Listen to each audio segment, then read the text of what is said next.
Rabbi israh li sadri wa yassir li amri wahlul 'uqdatam min lisani yafqahu qawli. Terima kasih kepada LP2M yang telah memberikan kesempatan untuk menemani teman-teman yang akan melakukan KPM ya. Kemudian terima kasih kepada Ibu Mutia Gandhi yang telah menemani saya dalam sesi ini. Terima kasih kepada teman-teman semuanya mahasiswa yang akan melakukan KPM. Saya diminta untuk menulis artikel laporan mahasiswa yang telah nantinya melakukan KPM. Jadi kalau tadi teman-teman sudah belajar tentang cara bagaimana menyusun laporan penelitian kita, laporan KPM kita di lapangan untuk dalam bentuk artikel ilmiah untuk disubmit ke jurnal. Kali ini mungkin kita akan berdiskusi tentang bagaimana menulis laporan KPM kita itu dalam bentuk artikel ya. Artikel ini maksudnya artikel opini ataupun esai yang biasanya itu dipublish di portal berita, di media berita begitu. Nah, kenapa ini dipublish di media berita itu penting? Karena memang artikel jurnal kadang-kadang itu tidak terakses oleh banyak orang.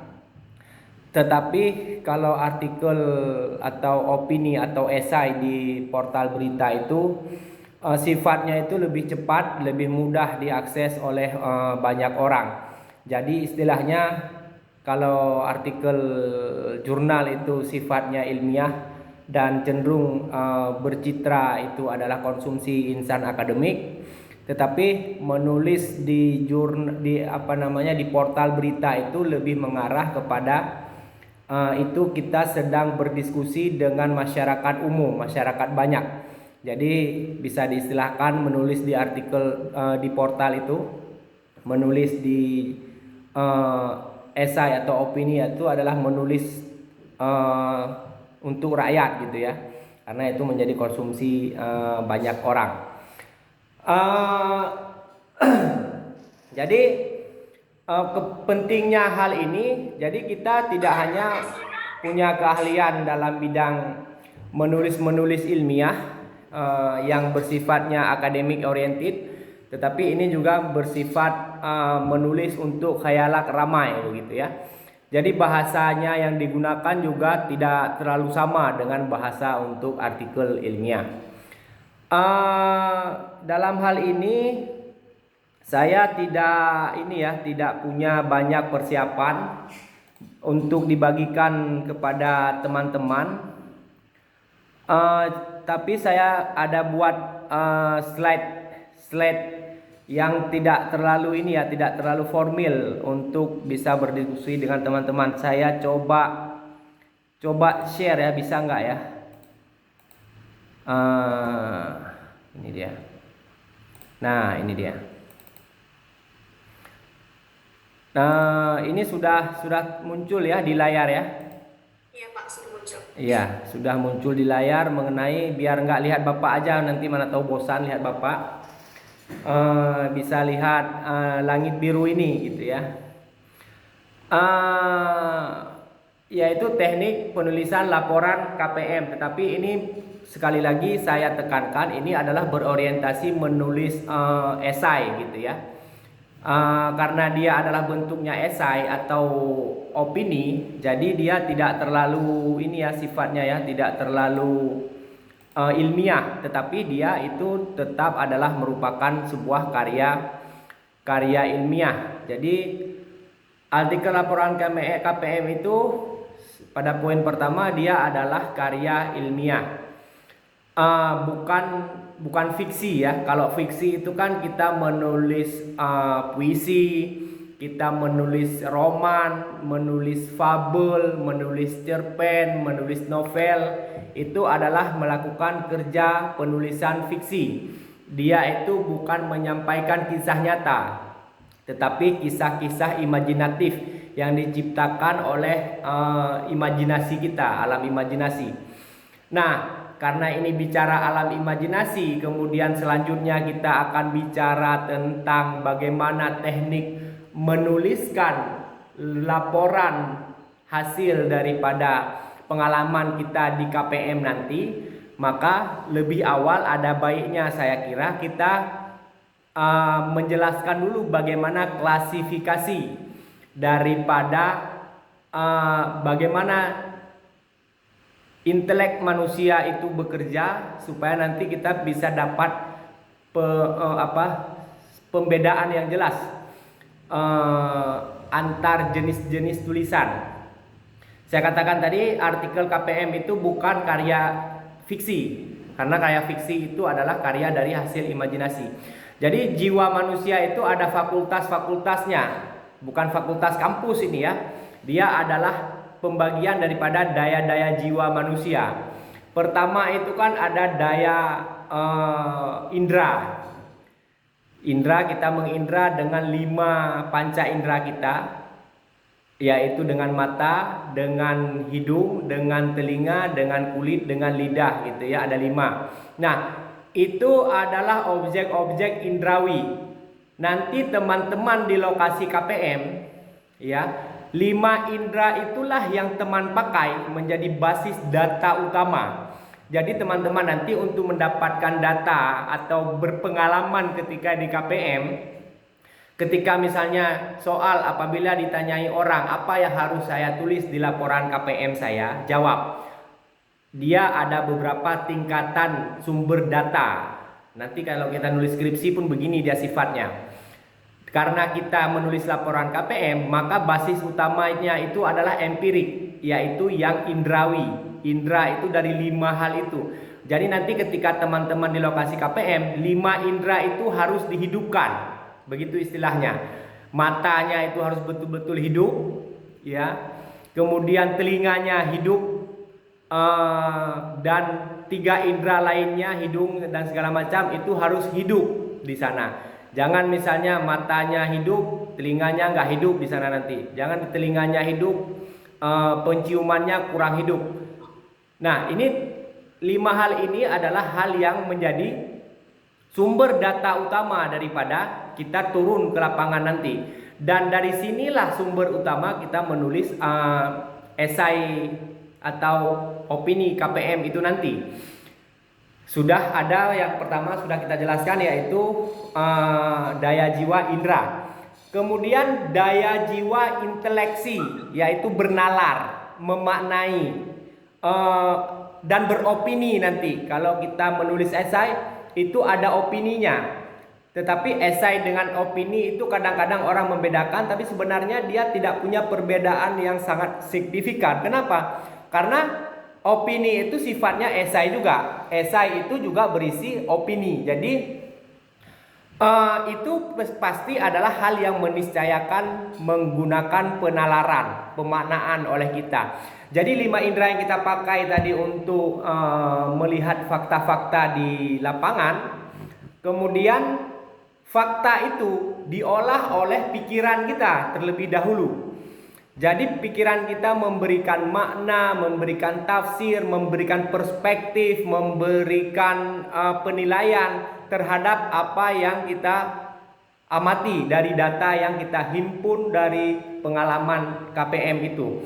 Nah, selanjutnya saya bisa kasih contoh misalnya begini.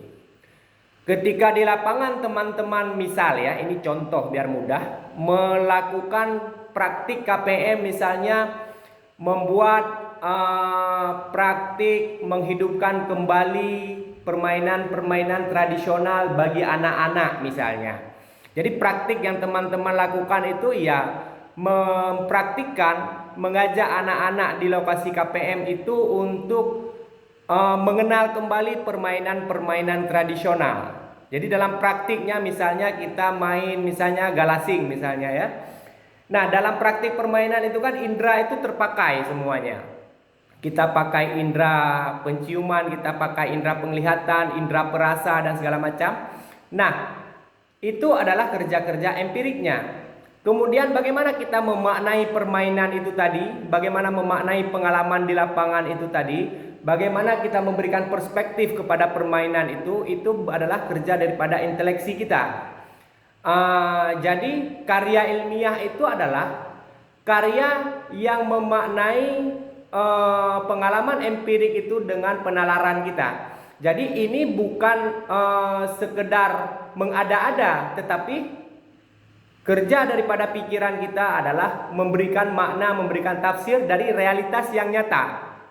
Beda dengan karya fiksi, yaitu kita menciptakan realitas sendiri dalam imajinasi kita. Kalau ini adalah dari realitas yang nyata kita tafsirkan, sehingga kita beropini, berargumentasi, mengatakan misalnya permainan tradisional itu sangat penting. Permainan tradisional itu bisa mencegah anak-anak dari kecanduan dari gadget misalnya. Yang hari ini gadget itu bila tidak diberikan durasi waktu yang sesuai bagi anak-anak, mereka bisa kecanduan dan berbahaya dan segala macam.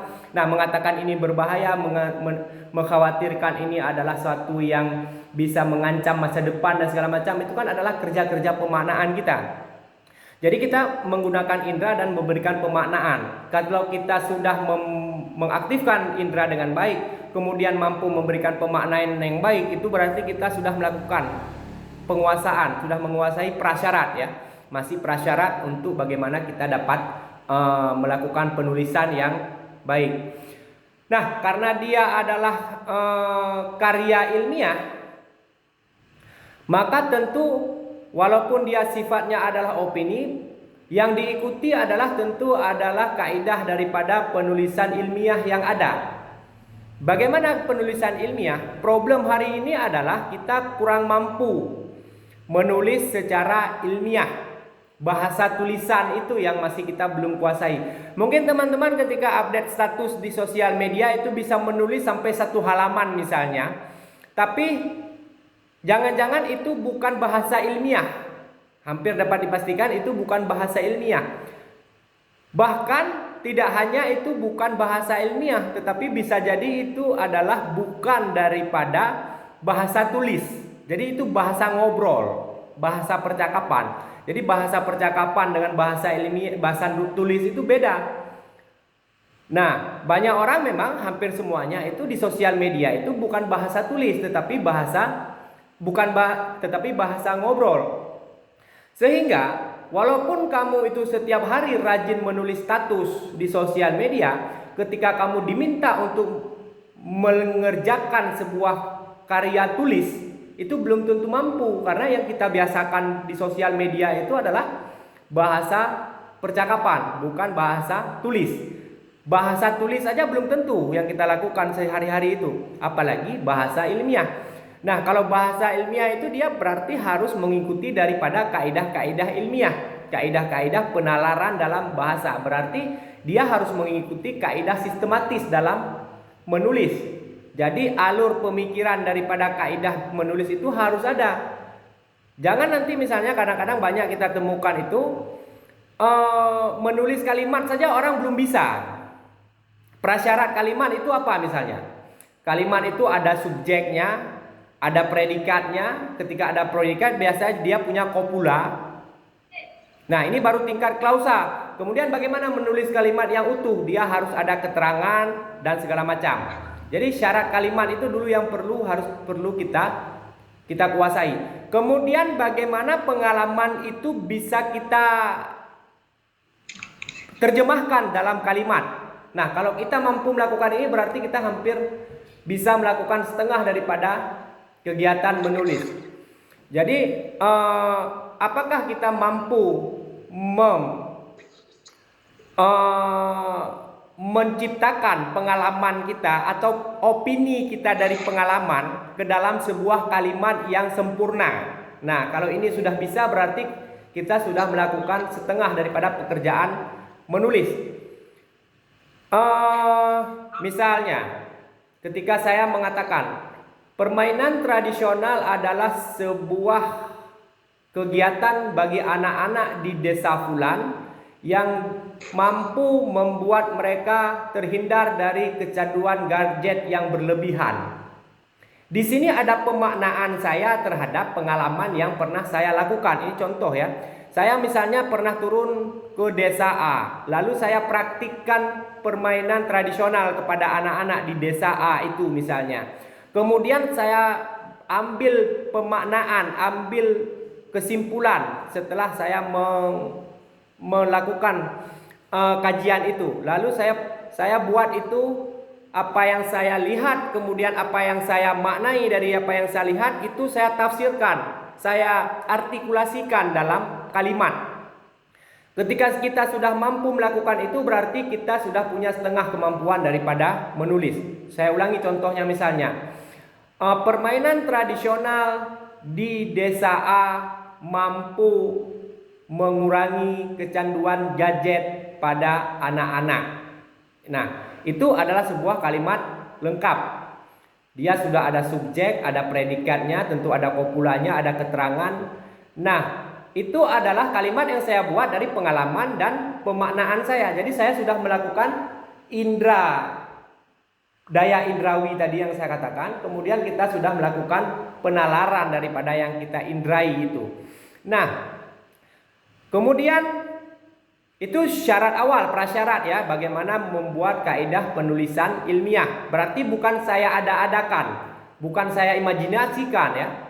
Jadi opini yang dimaksud dalam laporan ini juga bukan opini berdasarkan praduga dan bukan juga opini berdasarkan reka-reka saya. Misalnya, desa A adalah desa yang anak-anaknya sangat kecanduan dengan gadget dan mereka sama sekali tidak mengenal lagi permainan tradisional, padahal permainan tradisional itu sangat baik bagi mereka dan membuat mereka itu mampu untuk mengurangi kecenderungan gadget misalnya. Nah, ketika saya katakan demikian, padahal saya tidak tahu fakta di lapangannya apakah benar seperti itu atau tidak, maka itu sebenarnya bukan dikatakan beropini, tetapi berasumsi. Ya, jadi bedakan antara asumsi dengan opini. Tetapi kalau saya beropini, ketika saya dapat info dari beberapa orang ya, untuk mengakurasikan data yang saya dapatkan, kemudian saya katakan A, B atau C misalnya, berarti saya sudah melakukan sebuah kegiatan pengumpulan data. Kemudian data yang saya kumpulkan itu sudah saya verifikasi benar salahnya. Jadi mengumpulkan data dulu dengan indera kita, kemudian memverifikasi data dengan penalaran kita, dengan fakta-fakta yang kita perbandingkan dengan yang lain. Misalnya dikatakan anak di desa A kecenderungan gadget, bisa ada istilahnya itu nomophobia. Kalau nggak ada gadget mereka sangat mengalami kesulitan gitu ya. Kesulitannya sudah masuk dalam kesulitan psikologis gitu ya. Nah, ketika ada fenomena itu, ada 1-2 orang yang bilang anak-anak di desa A kecanduan gadget. Kemudian saya konfirmasi lagi ke orang-orang yang lain, ternyata sama, opininya sama. Kemudian bila perlu saya cek sendiri, betul nggak yang dikatakan itu. Bila itu betul, maka Anda sudah melakukan pengumpulan data dan memverifikasi data itu, menguji validitas data yang Anda miliki itu. Ketika Anda memvalidasinya itu, kemudian Anda menulis dalam sebuah kalimat yang sempurna seperti yang saya jelaskan tadi, berarti Anda telah membuat sebuah opini. Nah, jadi opini itu adalah pemaknaan Anda terhadap fakta yang ada. Kalau pemaknaan Anda terhadap sesuatu yang belum nyata itu dikatakan asumsi. Nah, apa bedanya misalnya kita menulis opini dengan menulis artikel ilmiah misalnya? Kalau Anda menulis artikel ilmiah, Anda tidak melakukan pemaknaan berdasarkan pendapat Anda sendiri. Anda menghimpun data, kemudian menyampaikan faktanya, kemudian bagaimana fakta itu bisa related dengan dunia ilmiah, dengan teori-teori ilmiah dan metodologi ilmiah. Nah, makanya kadang-kadang ada orang menulis artikel itu kan dikatakan ini kebanyakan opini misalnya. Berarti sudah banyak menafsirkan. Tapi kalau menulis opini memang harus ada opininya, namanya juga menulis opini begitu. Kemudian hal selanjutnya yang penting kita bicarakan adalah membuat poin-poin yang hendak dituliskan.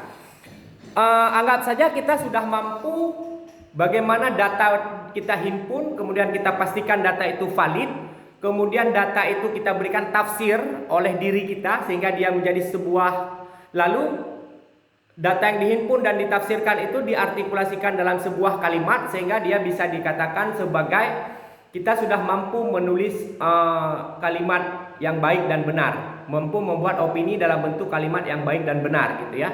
Nah, ketika setelah mampu itu, ada tantangan selanjutnya yang dihadapi banyak orang yang menulis adalah dia itu kesulitan untuk mensistematiskan apa yang hendak dia tulis. Kadang-kadang dia ingin tulis A misalnya, kemudian berkelindang lagi dengan fakta lain yang dia himpun. Jadi terjadi pengulangan. Kemudian membuat pikiran itu menjadi semraut. Kalau kita tulis banyak pengulangannya. Kalau kita tulis yang perlu malah tinggal, yang nggak perlu malah tertulis gitu. Nah, untuk mengatasi persoalan ini makanya kita perlu membuat poin-poin yang hendak ditulis. Jadi buat saja kisi-kisi kasar di kertas atau di buku itu. Jadi yang mau saya tulis misalnya ketika saya turun ke desa A misalnya, saya mempraktikkan. Ini contoh ya, nanti bisa disesuaikan dengan kegiatan teman-teman di lapangan nanti. Ketika saya ingin membuat film dokumenter tentang permainan tradisional anak-anak misalnya, yang KPMDR misalnya. Ketika saya lihat praktik anak-anak melakukan permainan tradisional, saya mencatat kira-kira apa yang penting ditulis dari permainan mereka gitu ya. Kemudian dicatat satu persatu. Ini yang penting. Kemudian apalagi? Oh, bagaimana pendapat orang tuanya misalnya dengan permainan anak-anaknya. Bagaimana kekhawatiran orang tuanya dengan anak-anaknya yang bila kecanduan gadget misalnya. Nah, ini semua kita tulis sebagai poin saja misalnya. Sebagai sebuah poin untuk nantinya kita ingat apa saja yang penting ditulis. Misalnya di desa A ada permainan apa misalnya? Permainan peta umpet anak-anak misalnya di sana rajin. Di anak-anak yang lain rajin mainnya kelereng misalnya gitu ya. Jadi kita tulis apa yang mau kita sistematiskan dalam tulisan kita nanti. Poinnya desa A, dusun A, anak-anak main ini. Nanti ketika Anda datang ke tempat yang kondusif untuk menulis secara serius, poin-poin itu sudah ditulis, kemudian tinggal dijelaskan, dijabarkan. Jadi dengan begini demikian tidak ada pengulangan. Mungkin nanti sebentar lagi bisa kita coba lebih sistematiskan ya maksud daripada membuat poin-poin ini supaya kita tidak melakukan pengulangan dalam menulis. Sering itu bahkan kita yang sudah berpengalaman dalam menulis sekalipun itu kadang-kadang memang bisa masuk pengulangan-pengulangan itu. Karena kadang-kadang kita menulis secara spontan tanpa membuat poin-poin tentang apa yang mau ditulis. Misalnya ingin menulis tentang strategi menghidupkan permainan tradisional untuk anak-anak. Berarti poin pertama yang perlu saya tulis, apa bahaya daripada kecanduan gadget itu misalnya. Yang kedua, kenapa anak-anak sekarang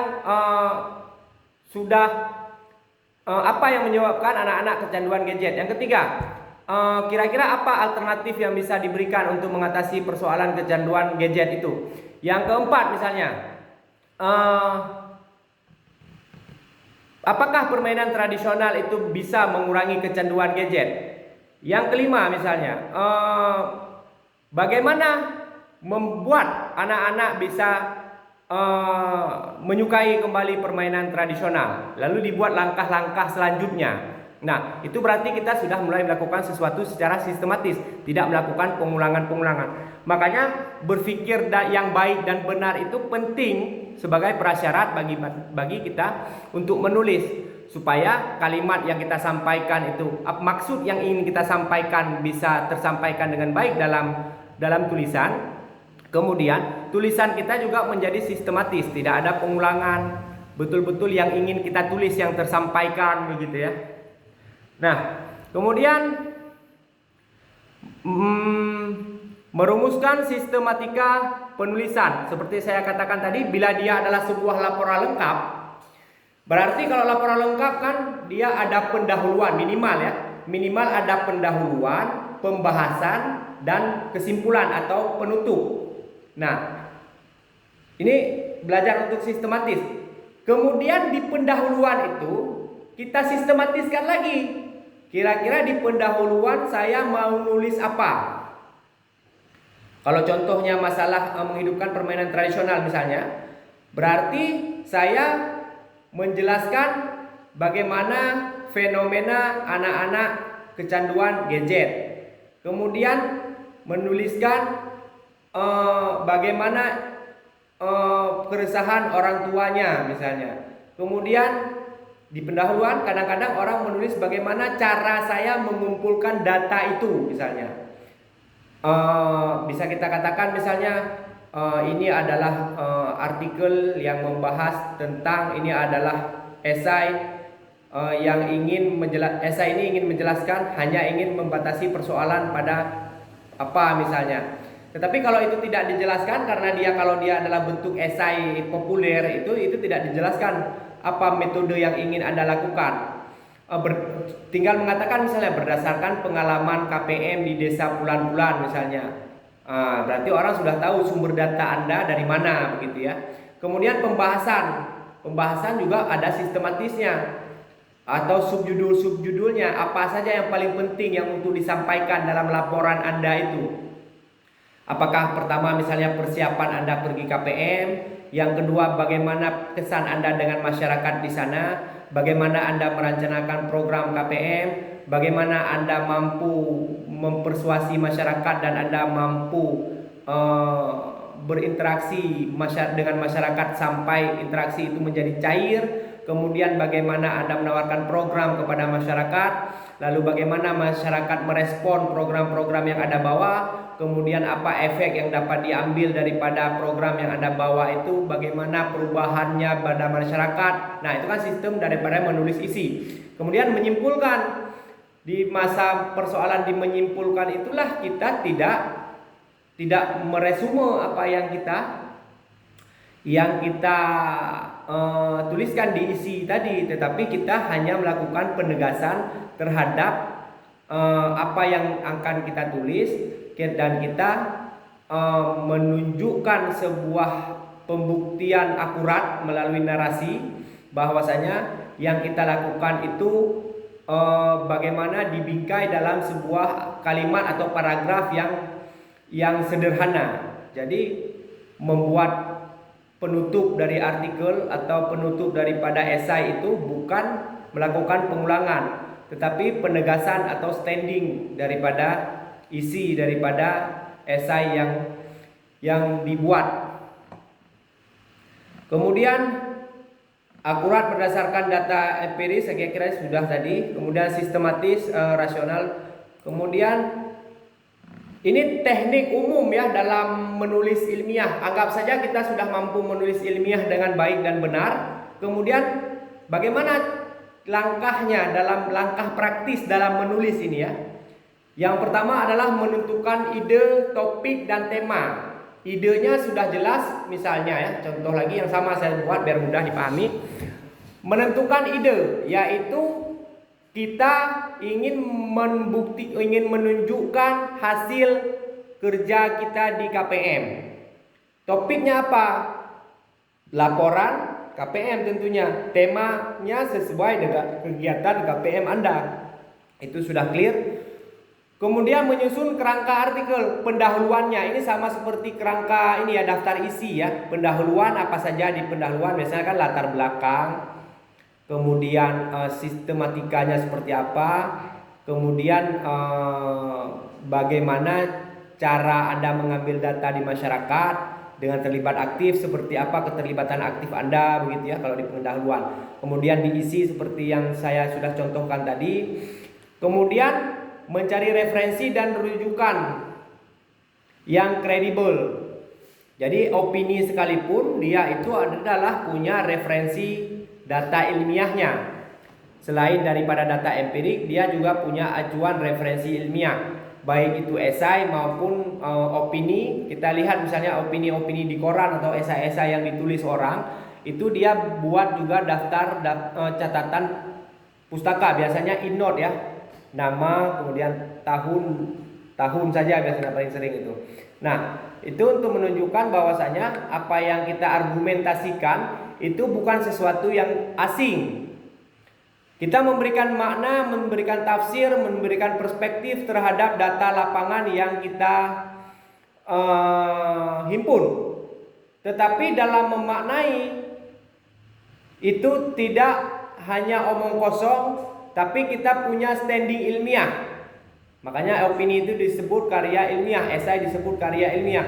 Kita bukan datang dari ruang kosong tiba-tiba bilang memaknai seperti ini, memaknai seperti itu. Nah, makanya kita perlu referensi. Makanya esai dan opini itu ada referensinya. Teknik lain adalah menulis paragraf pembuka singkat namun berisi. Karena tulisan yang baik dan dibaca orang itu yang punya pendahuluan, menarik, dan orang merasa itu penting. Anda bisa mulai dengan cara apa saja. Misalnya Bapak Muhammad Ansor itu kan menulis penelitian yang sifatnya sangat ilmiah. Tetapi dia memulai itu dengan cara yang sangat sederhana. Pagi Minggu WH keliling lapangan untuk memeriksa orang-orang yang berpakaian apakah sesuai dengan regulasi yang ditentukan oleh syariat atau tidak. Ada orang-orang yang memberikan respon seperti ini, ada orang merespon seperti ini, begitu ya. Itu kan adalah cara membuka sebuah tulisan untuk menggugah orang, begitu ya. Kalau Anda misalnya menulis artikel tentang laporan tentang pengalaman Anda di lapangan misalnya, Anda bisa mulai dengan sesuatu yang paling unik yang Anda alami. Misalnya begini, saya punya pengalaman KKN dulu. Ketika saya datang ke desa Pulan, saya langsung nimbrung bersama masyarakat dan menawarkan kepada mereka untuk melakukan pertandingan persahabatan sepak bola, dan lalu masyarakat kaget. Ini siapa orang tiba-tiba dia datang untuk mengajak pertandingan persahabatan di lapangan mereka. Kenapa kita ngajak seperti itu? Karena kita tahu masyarakat desa itu salah satu desa yang paling gemar sepak bola anak mudanya. Tiba-tiba saya bersama teman datang lalu ngajak masyarakat itu untuk melakukan pertandingan persahabatan. Nah, mereka kaget, ini masuk ke trik ini ya, trik pendekatan masyarakat sebenarnya di lokasi KPM ya. Tetapi ini ketika kita lihat dalam perspektif perspektif menulis, kesan saya dalam sepanjang KPM itu adalah ketika saya tiba-tiba mengajak masyarakat untuk melakukan pertandingan sepak bola begitu ya. Nah, bisa dimulai dengan hal yang sangat unik seperti itu. Misalnya Clifford Gerd itu kan misalnya dia menulis laporannya, sebagai orang asing saya datang dengan malu-malu sebagai peneliti, lalu ikut dalam arena sabung ayam, kemudian ditangkap dan kena malaria, kata dia gitu kan. Itu adalah membuka kalimat yang menggugah orang. Orang jadi penasaran, kok dia kena malaria, kan unik gitu ya. Lalu orang barat meneliti di Indonesia, kemudian dia kena malaria, ditangkap polisi bersama para orang-orang ikut judi ayam. Nah, ini kan unik. Orang akan terpancing untuk membaca selanjutnya. Jadi ceritakan saja di awal apa yang paling menarik, paling mampu kira-kira yang mana membuat masyarakat pembaca itu tertarik. Lalu Anda mulai dari situ, kemudian Anda teruskan untuk menceritakan latar belakang signifikansi penelitian Anda, signifikansi laporan Anda, signifikansi daripada KPM Anda, kemudian bagaimana Anda menghimpun datanya, kemudian masuk ke dalam pembahasan inti secara sistematis seperti yang saya ulangi tadi. Menulis artikel secara singkat, padat, dan to the point. Nah, kita memang perlu menggunakan bahasa-bahasa efektif, tidak ngalor ngidul,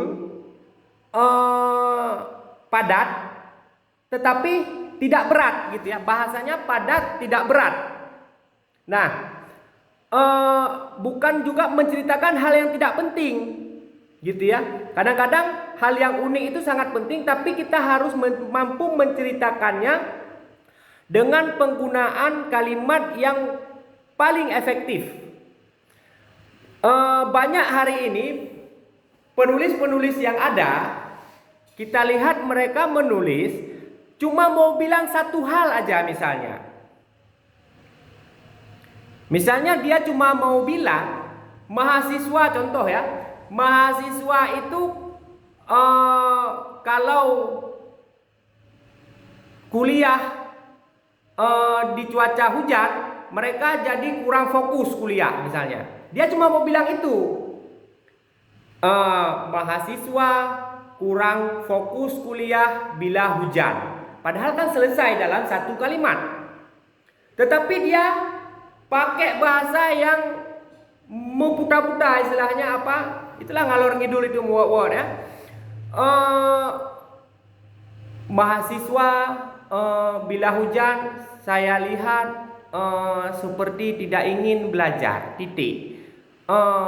Mereka bukan juga sakit dan bukan juga sedang menderita. Titik lagi. Tetapi entah kenapa setiap hujan saya lihat seperti itu dan mereka jadi sangat malas belajar. Sudah tiga kalimat dia buat. Padahal dia cuma bilang satu hal, yaitu setiap hujan mahasiswa kurang bersemangat belajar. Itu saja padahal yang mau dibilang kan, tapi berputar-putar di situ. Ini harus kita lakukan pembiasaan. Salah satu cara, makanya walaupun 10 jam materi tentang menulis, sebenarnya teknik menulis itu satu, yaitu membaca. Kalau ada 3 kaidah menulis, yang pertama itu adalah membaca, yang kedua adalah membaca, ketiga adalah membaca. Kalau Anda ingin menulis esai ilmiah yang bagus, bacalah esai ilmiah yang orang suka, yang menarik bagi orang, yang populer gitu ya. Kalau Anda ingin menulis artikel di jurnal, banyak-banyaklah membaca artikel jurnal. Sebenarnya itu kaidahnya. Ini perlu pembiasaan kita dan berpikir secara rapi dan sistematis. Makanya kenapa kawan-kawan saya yang kuliah di jurusan sains yang eksak itu, kalau menulis mereka padat. Teman-teman yang di matematika misalnya, itu kalau menulis dia padat, singkat, padat nulisnya. Kenapa? Karena dia biasa berpikir teknis gitu ya. Simple mereka, orang matematika itu kan simple. 1 tambah 1 sama dengan 2. Simple, clear gitu ya. Ketika kebiasaan berpikir sistematis begitu mereka terapkan dalam menulis, maka tulisan mereka menjadi sangat sistematis. Mereka tahu menggunakan kalimat yang paling efektif. Mereka tahu memilih kosakata terbaik dan membuat predikat yang menarik begitu ya. Mereka punya kemampuan berpikir sistematis seperti itu sehingga tulisannya menjadi sangat padat. Ini menambahkan tabel itu kalau ada, misalnya Anda taruh foto dari kegiatan Anda, misalnya sedang membicarakan tentang permainan tradisional, Anda foto anak-anak, kemudian foto itu Anda tempel di situ ya untuk pengaya. Kemudian membaca ulang artikel yang sudah ditulis. Kadang-kadang ketika kita menulis itu koma dengan titik itu nggak tahu di mana. Kemudian ketika kita edit baru kita tahu di mana meletakkan koma, di mana membuat titik, tanda baca dan segala macam. Jangan sampai orang ketika membaca tulisan Anda itu harus bawa tabung oksigen. Karena Anda tidak pernah taruh koma di tulisan Anda. Jangan sampai titiknya itu sudah 5 baris baru ada titik. Jangan seperti itu. Orang gak akan suka tulisan seperti itu. Pasti akan membuat orang kelelahan. Orang ini hidup sudah capek, jangan sampai ditambah capek dengan tulisan kita gitu ya. Bentuk-bentuk artikel ada beberapa, misalnya artikel deskriptif, artikel narasi, persuasi, eksplorasi, dan prosedur. Misalnya artikel deskripsi ini biasanya dipakai untuk menulis tentang hal-hal bersifat eksploratif ya. Pengalaman wisata kuliner misalnya, pengalaman di tempat wisata, pengalaman perjalanan itu biasanya ditulis secara deskriptif. Kalau artikel naratif itu dia mengutamakan keindahan menulisnya ya. Dia menceritakan sesuatu memang agak detail, tetapi dia lebih mengutamakan bagaimana tulisannya itu memiliki daya gugah gitu ya. Ini biasanya orang nulis novel begini ya. Kalau artikel persuasi itu biasanya brosur ya, brosur sepeda motor, brosur kampus juga persuasi ya, ada daya bujuknya bagi orang, membuat orang tertarik kepada suatu hal ya. Ada artikel-artikel yang lain berbagai jenis, tapi kayaknya kita paling penting di sini adalah artikel deskripsi ya, seperti yang saya katakan tadi, yaitu bagaimana kita mendayagunakan indera, penalaran, kemudian sistem-sistem menulis seperti yang saya katakan tadi. Judulnya harus, jadi setiap baik itu artikel, esai atau opini, pasti dia wajib menuntut judul yang ketika orang baca judulnya ngeh langsung ya. Judulnya jangan sampai ambigu, orang nggak tahu ini dia mau nulis apa misalnya. Misalnya ingin menulis laporan tentang strategi Anda menghidupkan kembali permainan tradisional di desa A. Ya tulis saja strategi menghidupkan kembali permainan tradisional di desa A gitu ya. Jadi orang sudah paham ketika Anda nulis judul itu, tahu Anda mau nulis apa gitu. Tetapi kalau bisa diperkaya dengan bagaimana judul itu juga mampu membuat orang penasaran gitu ya, supaya dia tertarik untuk membacanya itu. Kemudian pendahuluan yang menarik, saya kira kita sudah membahas ini tadi. Kemudian latar belakang yang menggugah. Bagaimana Anda membuktikan pada orang bahwasanya laporan Anda ini penting gitu. Penting mereka baca. Jangan sampai mereka pikir, jadi buat apa dilanjutkan baca ini? Apa pentingnya buat saya? Tapi buat orang merasa ini penting untuk mereka gitu. Misalnya nomofobia misalnya. Dan bagaimana permainan tradisional itu mampu mengurangi kecenderungan gadget bagi anak-anak misalnya. Itu kan banyak orang yang merasa penting dengan itu, karena banyak orang yang sekarang baik adiknya maupun anaknya atau siapapun di sekitarnya itu memang kecanduan gadget yang berlebihan. Jadi ini ikut menjadi masalah mereka sehingga mereka ikut baca gitu. Jadi buat orang itu merasa ini penting buat dia gitu. Apalagi Anda nanti akan mempublishnya itu kan di media yang media-media yang ini ya, media-media yang dibaca oleh banyak orang ya. Jadi pasti Anda itu harus menulis yang menarik. Jangan sampai ngotorin ya, dalam tanda kutip ngotorin portal orang, jangan sampai ngotorin media orang dengan tulisan kita gitu ya. Tapi bagaimana media orang itu bisa naik ratingnya dengan adanya tulisan kita, kalau bisa begitu dibikin ya. Rumusan masalah dianggap penting oleh pembaca ya, oke. Penulis sistematis tidak berulang, sudah tadi ya. Kesimpulan bukan resume, oke sudah. Kemudian ini persyaratan bagi teman-teman ya. Persyaratan bagi teman-teman di apa? Di yang mau akan mengikuti KPM ini ya. Harus mengikuti buku panduan yang disediakan, baik menulis laporan, kemudian menulis esainya juga harus sesuai dengan kaidah. Apakah saya nggak tahu ya, apakah ada ditentukan kalau menulis jurnal, menulis laporan pengabdian kita itu ke jurnal, artikel jurnal itu mungkin kita harus mengikuti daripada kaidah-kaidah menulis jurnal yang ada, walaupun kampus juga menetapkan kaidah menulis artikel gitu ya. Tetapi ketika dikasih ke jurnal itu kan nanti di mengikut sistem jurnal yang ada sasar gitu ya. Kalau menulis opini atau esai itu pasti Anda mengikuti kaidah penulisan opini atau esai gitu ya, yang sudah saya jelaskan tadi. Nah, apakah ada arahan sistematis untuk artikel opini dan esai? Saya kurang tahu itu. Mungkin nanti bisa diklarifikasi, dijelaskan oleh pihak penyelenggara KPM. Tetapi kaidah umum opini dan esai sudah saya jelaskan tadi dan itu perlu diikuti.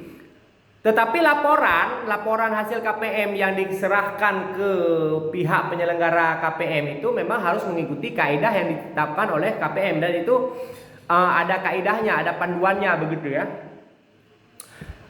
Yang pasti diperiksa oleh dosen supervisornya ya, dosen pendampingnya ya. Diperiksa oleh dosen pendamping, baru ketika disahkan oleh dosen pendamping baru nanti Anda boleh menjilidnya gitu ya. Kemudian kaidahnya lagi kita ulang lagi di sini yaitu mampu menyusun kalimat, sudah ya, tidak perlu berulang-ulang lagi. Menggunakan kosakata yang sesuai. Nah, ini kadang-kadang apalagi di era digital sekarang ini, apapun yang sudah kita ucapkan, apapun yang sudah kita tuliskan, itu seolah-olah bergema di dalam keabadian begitu ya.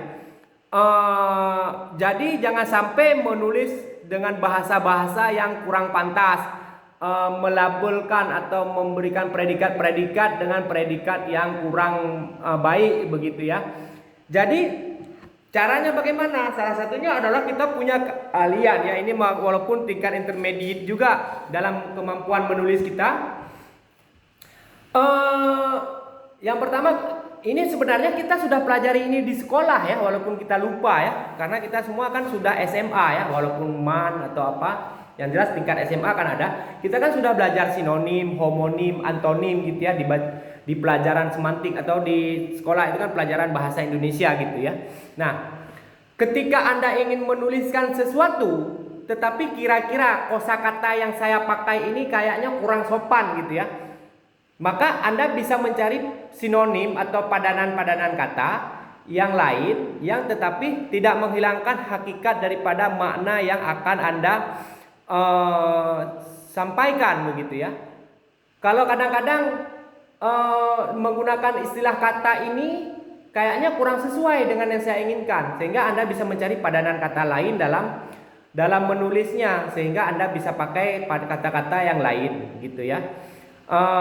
Ini kemampuan bermain ya, bermain dalam tanda kutip, bukan bermain-main ya, tetapi dalam usaha membuat maksud yang ditulis menjadi lebih tersampaikan dan usaha untuk membuat tulisan kita itu menarik, serta bagaimana tulisan kita ini tidak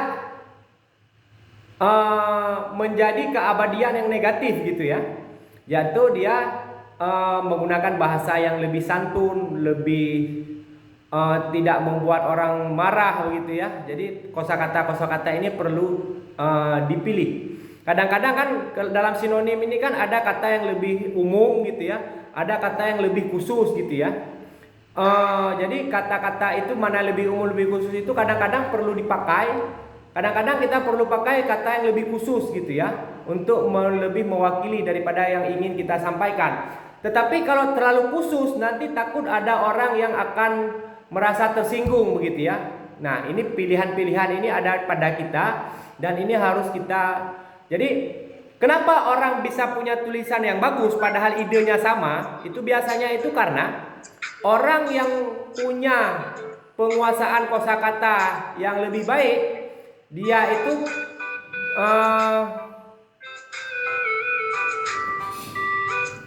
dia bisa menguasai